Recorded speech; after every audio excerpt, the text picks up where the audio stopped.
Nabigyan na noong nagdaang linggo ng kopya ng impeachment complaint ang mga miyembro ng Senado. Uploaded na rin sa website ng Senado yung actual na impeachment complaint kabilang yung mga annex nito. Kinokonsidera ko itong public document at marapat lamang na isa publiko. Hindi naman ito private crime na tinatawag na dapat limitado lamang ang makakakita o makakabasa. Visually na-verify na yung lahat ng 215 signatures na wet signature nga. Tiningnan niya ng hindi bababa sa 4 na tao, ng hindi bababa sa 2 beses kada tao. Pero dagdag doon, nag-procure pa kami nung app, kasi may app na may AI app na para makita kung wet signature nga ba ang nasa papel o ito ay e-signature. Just to further validate. Pero yung initial na ripaso nito, using visual perusal, wet signature lahat ng 215. Meron, pero ayoko naman ding masisi kami na hindi namin ginampanan yung napakasimpleng tungkulin namin. Simple lang naman ang trabaho namin eh. Tingnan kung wet signature ngayon dahil dapat verified yan sa harap ng Secretary General. At tingnan kung yung 25 pirma o higit sa 1/3 ay mga kongresista nga ba talaga o hindi na. Tinanggap naman na talaga namin yung verified complaint. Again, we can only make the corresponding recommendations to the impeachment court with respect to any such findings. Contrary to procedure, walang karapatan o kapangyarihan ng SecGen magdesisyon tungkol dito. Ministerial ang trabaho ng SecGen. He is simply doing his due diligence work in order to report or give a complete report to the Senate plenary. Layo naman ng talon mo. I have already said, I have no intentions of requesting the President for a special session. Hindi ito isa sa mga bagay na dahilan para magpatawag ng special session ng Senado. Dagdag po dito. Sino bang may gusto na mag-special session kami at mag-trial kami bago mag-eleksyon? Sino ba humihiling nun? Sino? Sino nga? Yung pro, sabi ko na. Sino mang pro, anti, di namin papakinggan. Sino mang pro, anti-VP Sara, hindi namin papakinggan. Susundan namin kung anong tinatalaga ng batas. Pero babalik tanawan ko.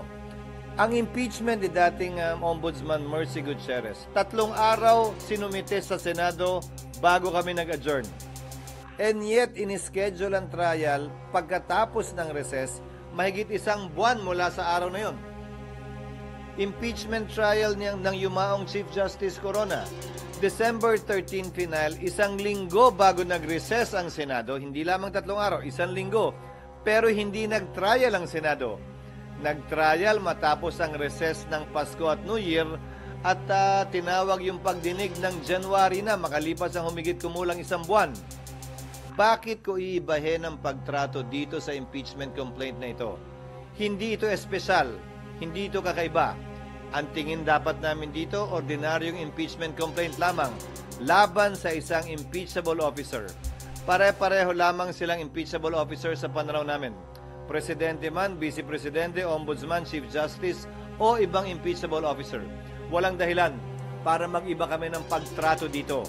Baka mapagbintangan pa kami o maakusahan na iniiba ito dahil espesyal ito, dahil mas dinidiinan at minamadali namin ito. Ordinaryo lamang ang pagtrato namin dito, pinakamagandang ebidensya at batayan na kami magiging patas para dito. Karapatan nila yon, ginagalang ko yon, pero pwede bang sagutin na rin muna niya sa kumaaari? Bakit nila inupuan ng 2 buwan ito? 2 buwang nakabinbin ang 3 impeachment complaints sa Senado at sa Kongreso. Ang kailangan lamang namang gawin, ipadala yan sa Speaker para ma-agenda ng Speaker yan. Magkatabi ang opisina nilang 2. Pero hindi yun ginawa sa loob ng 2 buwan. Tapos kami gusto sa loob ng 2 oras magawa yun. Sa loob ng ilang araw magawa yun. Kung tila hindi sila nagmadali, anong pinaguhugutan at saan sila nanggagaling para madaliin kami ngayon?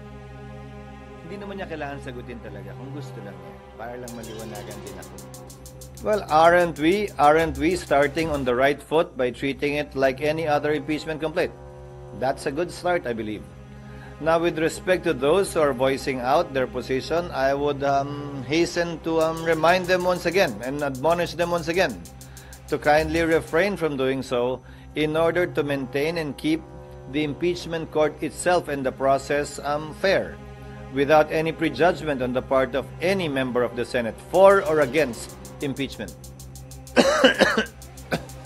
yung pre-trial briefs na isasubmit, yung halimbawa para hindi mag-aksaya ng panahon, yung pag-otorisa sa presiding officer kung naisin nila, na gawin lahat ng mga kailangan gawin to take proper order of the subject of impeachment. Kabilang na ang pagpapasagot sa nasasakdal, ang pagpapayag ng pre-trial briefs na maisagawa na, upang sa gayon pagpasok ng bagong Senado ng 20th Senate ay talagang dire-diretso na sa trial at wala nang pag-aantala pa na kailangan nating antabayanan at intayin. With pre-trial briefs and with judicial affidavits, I think in 2 to 3 months, the Senate can do it. If we can hold trial for 4 times a week, 4 days a week, of 5 to 6 hours each, I think that would be sufficient. Basing it on the completed trial of then Chief Justice Corona. Yung pa lamang naman kasi ang natapos natin, di ba, na impeachment trial. Yung iba hindi naman natuloy o hindi natapos. Malayang pwedeng may magtanong, pero anong gusto nilang gawin namin? Finish or not finish? Pass your paper? Ano to? Exam ng grade 3? Hindi pa tapos magpresenta ng testigo yung prosecution at depensa dahil June 30 na. Oh, pagbotohan na natin to. Dismiss na natin to. Ganon? Hindi naman siguro yun ang intensyon ng saligang batas. Ang intensyon marahil, dapat dumating sa punto ang kaso ay matatapos, mariresolbahan at pagpapasahan. Hindi yung bitin-bitin palagi. Pangalawa, nabigay ko na sa inyo yung example o halimbawa ng mga collegial courts dahil ito ay hindi trabaho ng legislation. Ito ay trabaho ng isang impeachment court. So hinalintulad ko na yan sa Court of Appeals, sa Supreme Court, sandigan bayan ng mga collegial courts. Kahit nga sa ordinaryong RTC, nagpalit ng judge, tuloy naman yung kaso Bibigyan ko kayo ng isa pang halimbawa.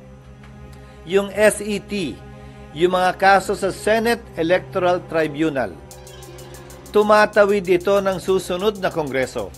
Bagaman nagpalit ang mga maestrado ng Korte Suprema sa SET, bagaman nagpalit ang membership ng Senado dahil tumawid sa panibagong Kongreso, tumutuloy-tuloy din ang kaso doon at hindi kailangan i-dismiss dahil lamang pumasok ang panibago na namang Kongreso.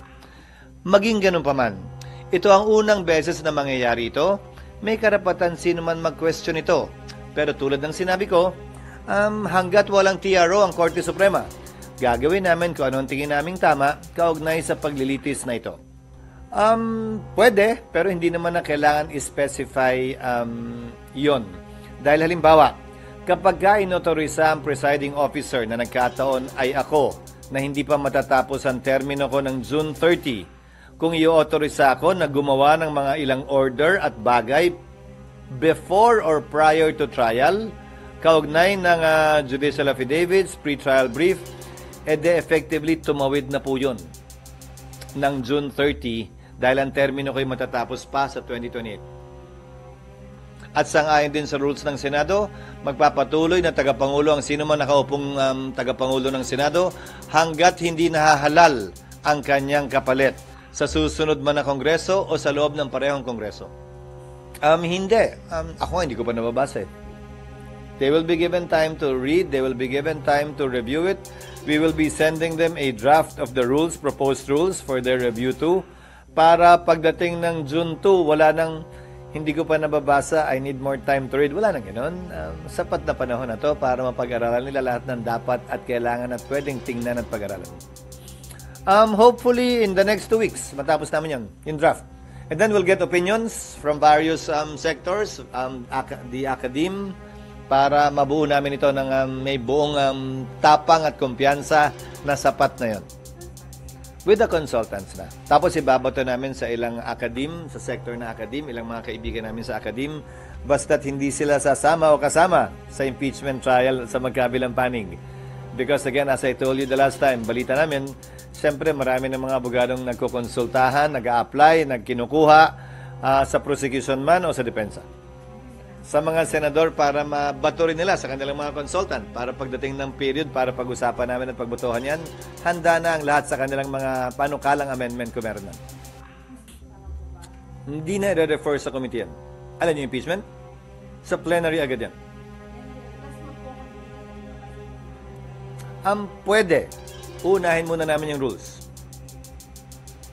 Unahin muna namin aprobahan yung rules.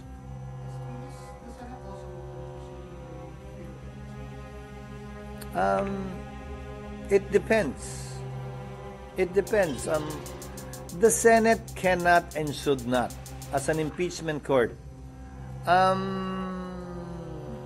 issue opinions regarding that without any party requesting for it. Hindi kami investigador. Hindi namin trabaho hilingin yon. Dapat, kung kailangan talaga yan, may partido, prosecution of defense na manghihingi niyan, at kung objekta ng kabila, pagpapasahan po namin yan. Ayokong pangunahan ng impeachment court kaugnay sa bagay na yan. Speaking from preparation po, most likely July or August po ang actual trial. Most likely when the new Congress already enters into its function. That means after SONA. SONA, I think, is on July 21. Tama? Kindly check.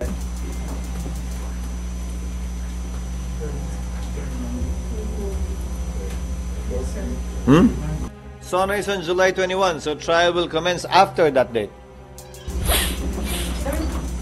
So yung hindi ba to with this hanging, hindi ba makaka-apekto sa politika, ekonomiya? Dapat hindi. Bakit? Dahil, ulitin ko, ito ay legal, konstitusyonal at normal na proseso para mapanagot ang ilang matataas na opisyal natin na tinatawag nating impeachable officers. Hindi ito dapat katakutan. Hindi tayo dapat tumakbo palayo dito. Hindi tayo dapat mabahala dito. Dahil normal, ordinaryo at legal na proseso ito na nakasaad sa ating saligang batas. Sir, sabi po ni Justice muna na parang no problems na sige, tumawid draft of the 19th and 20th Congress, but they have to convene during the 19th. Sabi niya, so may assurance naman po na within the 19th, mako-convene po yun. That is an option for the 19th Congress to take because whatever it is that the 19th Congress does, the 20th Congress, dahil aabutan yon, can decide otherwise.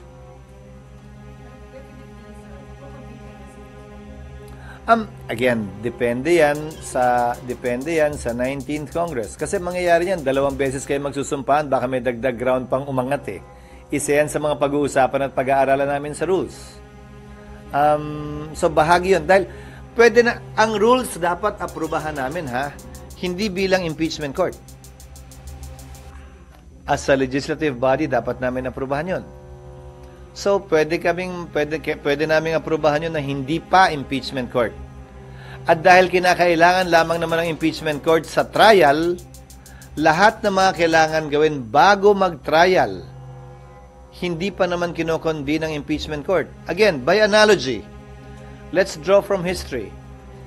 Nung panahon ng corona impeachment, hindi pa yata nagko-convene kung tama ang pagkakaalala ko anong impeachment court. Nag-issue na ng mga summons ang Senate President habang recess para hindi na makakasaya ng panahon. So, pwede rin gawin yun dito. Kung pagpapasahan ng 19th Congress na kailangan mag-convene muna tayo bago magawa yan. Decision ng 19th Congress yun. Depende nga kung ano yung mailalagay sa rules namin.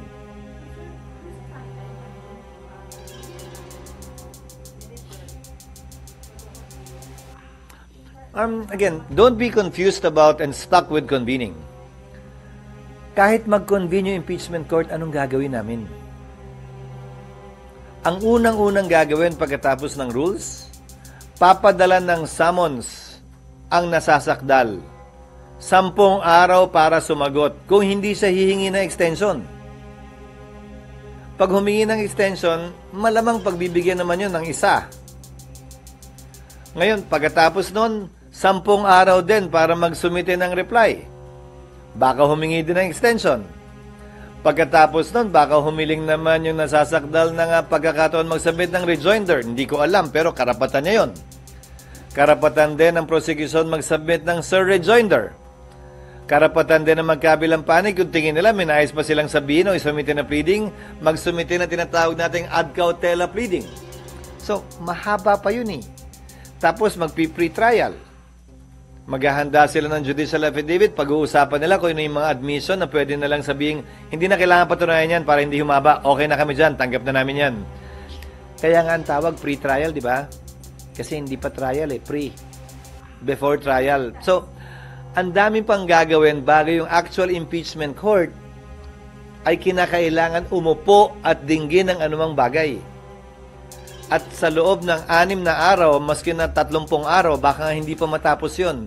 Yan yung sinasabi ni Senator Coco, ang ating minority leader, nung in-interview niya na 10 days, 10 days, 10 days, 10 days. Ubus na yung June 30 eh. Bago magsimula kasi ang trial, kailangan lahat yun matapos muna. Kaya nga pre-trial ang tawag doon. Pero at least ang SP, definitely, provide yung rules, makakapanin pa kayo sa impeachment judges. Baka nga hindi pa kailangan eh. Dahil kung nakalagay sa rules na pwede nang gawin lahat yan, kung nakalagay sa rules na pwedeng gawin yan ng presiding officer nang hindi kinoconvene ng impeachment court, posibilidad yon. Ayoko lang pangunahan. Ngayon, pag sinabi din naman ng mayoriya na convene tayo, authorize ka namin. Pwede rin yun. Nasa sa kanila. Ayokong pangunahan. Kasi nga itong proposed rules na to, isusumiti pa lang namin sa kanila.